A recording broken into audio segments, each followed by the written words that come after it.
আসসালামু আলাইকুম মা চাচিরা জেঠিরা কালারা আপনারা কি মন আছেন? আশা করি ভালোই আছেন। আজকে আমি দেখামো কচু ভাজি দেখামো। আপনারা এটি দিয়ে কচু ভাজি করবেন। কচু ভাজি করতে লাগে শুকনা মরিচ, রসুন কুচি, পেঁয়াজ কুচি, কালি জিরা এগুলা দিয়ে ভাজি করবেন। তেল গরম হয়ে গেছে, পেঁয়াজ রসুন শুকনা মরিচ দিয়ে দিবেন। এখন কালি জিরা দিয়ে দিব।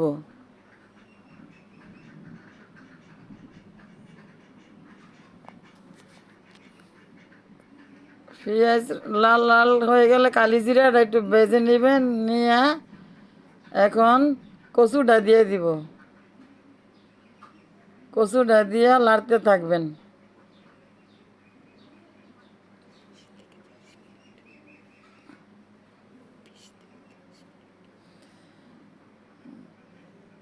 এখন লবণ দিয়ে দিব।